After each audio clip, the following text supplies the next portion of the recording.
Hola y bienvenido de nuevo a Sustainable Teacher. Si es la primera vez que pasas por aquí, me llamo Leticia y me alegro de conocerte. Y si ya has pasado antes, me alegro de volver a verte. En el vídeo de hoy os traigo una revisión...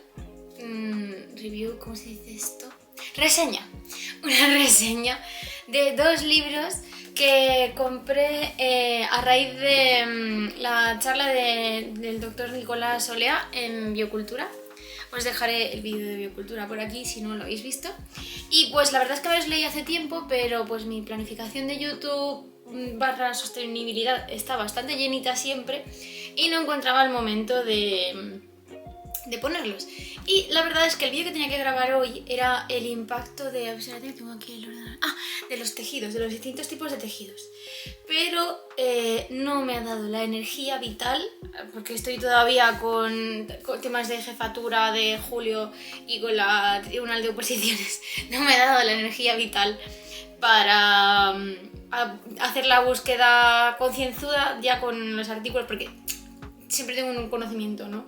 Pero me gusta poder asegurarme y tener unas cifras que estén avaladas por estudios científicos, etc. Y no me ha dado tiempo a hacer esa búsqueda. La haré para dentro de 2 semanas. Y digo, bueno, pues voy a adelantar este vídeo porque no, si bien en la parte de profe sí que me voy a tomar un poco de vacaciones porque necesito desconectar realmente de la parte educativa. De la parte de sostenible no necesito desconectar tanto, así que puedo hacer este vídeo hoy y el otro será dentro de 2 semanas. Será dentro de 2 semanas el impacto de los tejidos y a las 2 semanas de esas 2 semanas el impacto del vídeo. Así va la serie de impactos por ahora. Así que hoy vamos a ir con estos 2 libros, pero antes, si este vídeo te interesa y no me encargo la planta, suscríbete, dale a la campanita y si te gusta este vídeo, dale al like.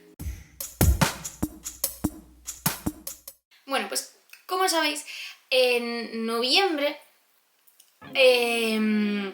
estuve en el Biocultura 2022 y estaba en una charla de los 10 ingredientes, así como top, de la cosmética natural y ecológica, y la ponente comentó que justo después había una charla de Nicolás Olea, que yo no había visto porque el título era para mí poco llamativo porque se llamaba Hijas del Plástico y yo dije, ¿de qué era esto? Y no vi que el ponente era Nicolás Olea. Si lo hubiera visto, ya te digo yo que hubiera ido lo primerito.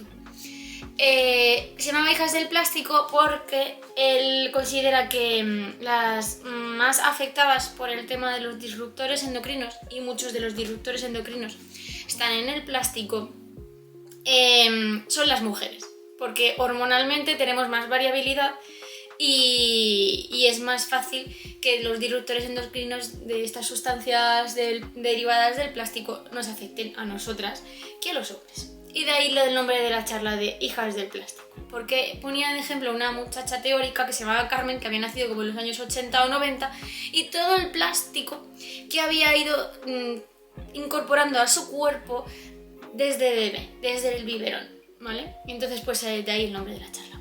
Y en la charla hablo de su libro, que yo sí es que ciertamente lo había visto por redes sociales ahí, pero pues no sé por qué a mí la energía no me había dado para pensar en me voy a comprar el libro y no lo había hecho. Y durante su charla él habló de otro libro, que es este, de un doctor italiano que me suena que trabaja en Estados Unidos, es así, es relativamente famoso, se llama Leonardo Trasande. Y también tiene otro libro muy relacionado con este, ¿vale? Que se llama Enfermos, Gordos y Pobres. Aunque me gusta más su título en inglés, que sería Sicker, Fatter and Poorer, que quiere decir más enfermos, más gordos y más pobres, ¿vale? Y vienen a contar un poco lo mismo del tema de cómo nos están afectando a la salud los disruptores endocrinos. Vamos a hacer 2 apartes. No soy quimiófoba, ¿vale? Simple y llanamente, si puedo evitar ciertas cosas, las evito. Aún así, me echo perfume, colonia normal, todos los días, porque quiero oler bien y me da igual. Esta ropa está hecha de botellas recicladas, es plástico y la llevo encima y me da igual, ¿vale? Y eso no lo voy a cambiar, ¿vale? Sí que sí puedo cambiar ciertas cosas porque hay evidencia científica de que está afectando negativamente a nuestra salud o que están afectando negativamente a nuestra salud los disruptores endocrinos, por supuesto que lo voy a hacer. Pero no me voy a volver loca. Vale. Segundo aparte, tampoco soy médico.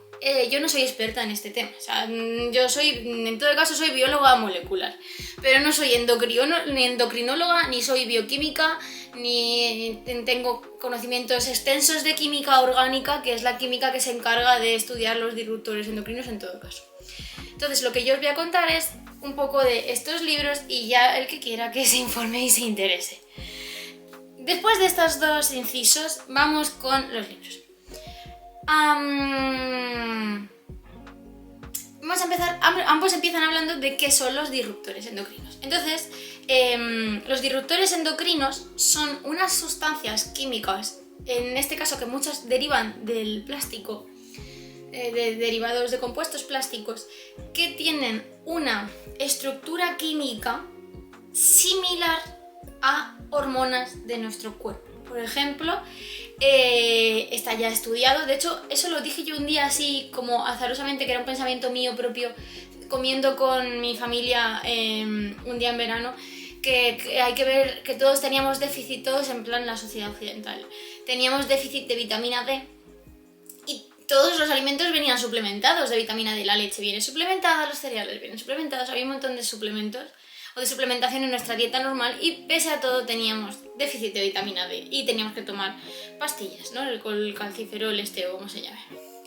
Entonces yo dije, porque bueno, en la mesa había varios médicos y biólogos, ¿vale? Porque en mi familia hay.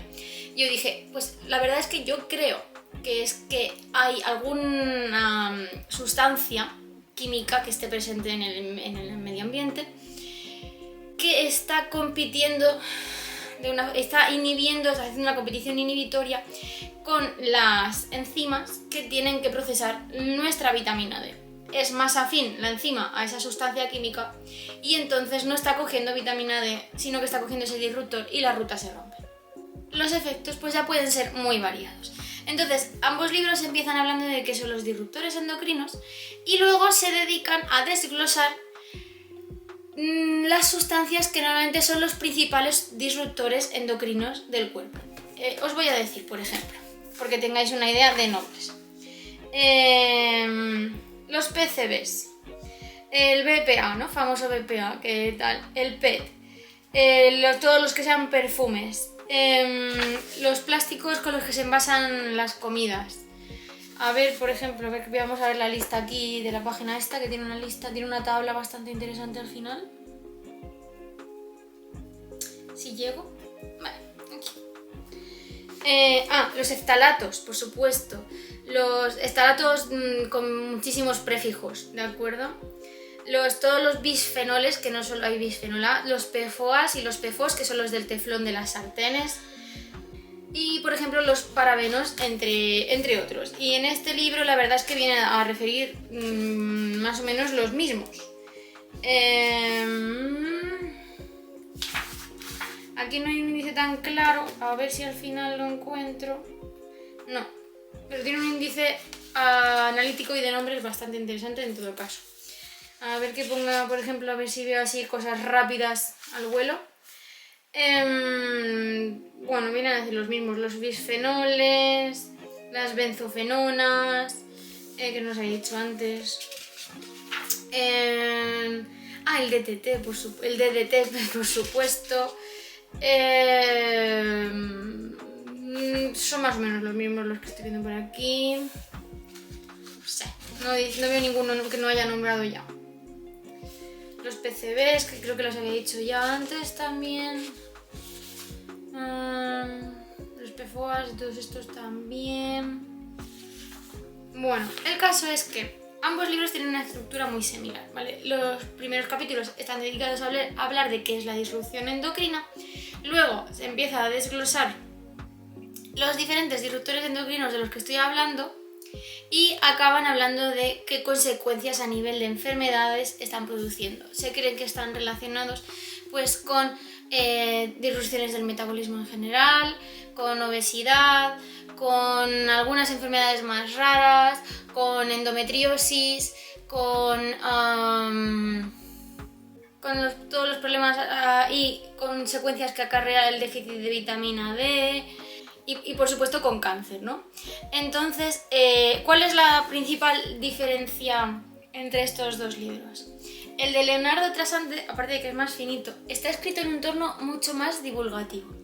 Es más ameno de leer, pero no entra tanto en profundidades científicas. Entonces, si sois un público menos relacionado con la rama científica, bioquímica, química orgánica y medicina, o queréis regalarle este libro a alguien, os recomiendo este, ¿vale? Si sois un público más cercano a estas ramas de la bioquímica, de la química orgánica, de la medicina, de la endocrinología, entonces os recomiendo este libro. Porque viene con muchísima más carga de artículos científicos y de mecanismos bioquímicos de funcionamiento de esos disruptores endocrinos. Y se entiende mucho mejor dónde está el problema. A mí, la verdad es que si bien este me ha resultado más ameno de leer, este me ha resultado mucho más informativo y convincente para entender realmente cuál es el problema. Luego, los dos libros, en cada capítulo de cada disruptor endocrino, o en cada apartado, van a decir cuáles son los principales orígenes de esas sustancias y cómo combatirlas. Pero la verdad es que en el libro de Nicolás Olea está bastante mejor descrito. Me gusta mucho porque, mira, por ejemplo, luego lo hace también como mucho más... mete un poco como de historia siempre al principio del capítulo y el fajín se me cae. Entonces, por ejemplo, aquí habla de todos los bisfenoles, te pone incluso tablas, ¿vale? En el otro la verdad es que no he visto tantas tablas. No hay. No aparecen las estructuras químicas. Entonces, si tú entiendes de hormonas, que de hormonas pues sí que he estudiado, y ves esas estructuras, puedes comprender cuál es el parecido químico de esa estructura química que os decía. Luego te vienen los nombres y luego usos principales y usos secundarios. Y eso para cada capítulo, ¿vale? O sea, en cada capítulo va a haber tablitas de estas, ¿vale? Así, aquí... Pues eso. Entonces la verdad es que este a nivel científico está mucho más detallado y trabajado. Y luego otra cosa que me gusta, aparte de que viene ese detalle a ese nivel, es que al final de cada capítulo te viene una página, ya sea a veces modo de tabla o con puntitos, que te dice qué puedes hacer de una forma bastante razonable sin perder el norte para reducir la cantidad tu exposición a la sustancia. Por ejemplo, en este caso, disminuir tu exposición a bisfenoles. Y la verdad es que pues te dice cosas muy sencillas, como evitar los envasados de comida prefabricada, de esta comida, digo, precocinada, o de comida para llevar, o evita los envasados en lata, porque las latas están recubiertas de plástico, ¿vale? Entonces, bueno, pues es bastante interesante. Y tiene así como un punto más irónico, guasón, como esa charla de lo de hijas del plástico que yo no entendí bien al ver el título. Pues ese es el tono en general de todo el libro. Entonces, bueno, pues la conclusión es que es bastante interesante saber qué es un disruptor, cómo actúan y dónde están los principales disruptores para poder evitarlos con cabeza. De hecho, por ejemplo, Nicolás Olea llevaba un traje que era de poliéster y dijo, mira, pues yo llevo un traje de poliéster y es lo que hay, ¿sabes? Pero es bastante interesante. Por ejemplo, cosas tan sencillas como evitar tejidos tipo Gore-Tex o lavarlos antes de usar, la ropa, toda en general, pero esos tejidos impermeables más. El papel, usar sobre todo para cocinar acero inoxidable o vidrio en vez de plásticos o siliconas o teflón, porque la silicona, aunque no es... El problema del plástico, que no me quiero meter en mucha... Quiero hacer una revisión de los libros, no un vídeo de disruptores, pero muy rápido. El problema, que eso lo explica en este, ¿vale? El problema de los plásticos es que son cadenas hidrocarbonadas. Y, casualidad, en nuestro cuerpo de los elementos principales y a partir del cual todo encaja y se encadena y tal, es el carbono. También estamos hechos de cadenas de carbono en la mayoría de nuestras grandes biomoléculas.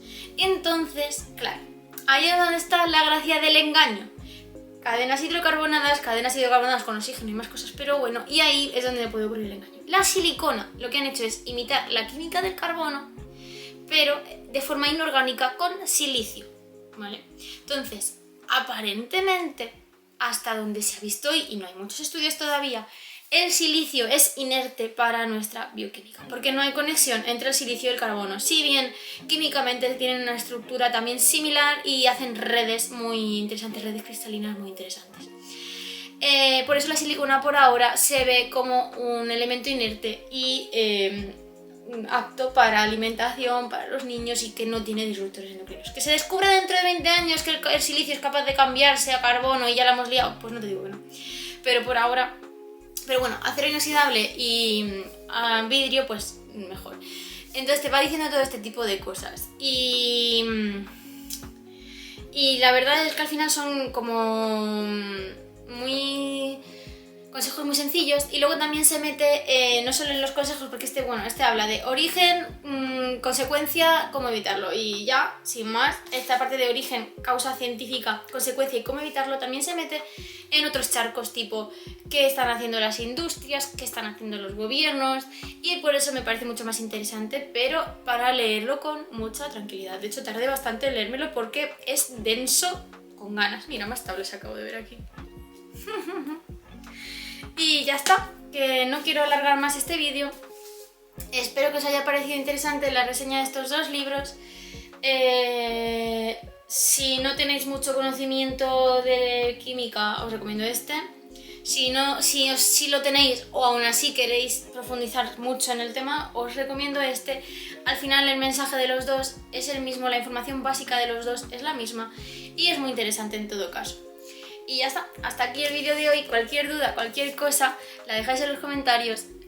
Recordad que una cosa es intentar evitar y otra cosa es volverse quimiófobo obsesivo.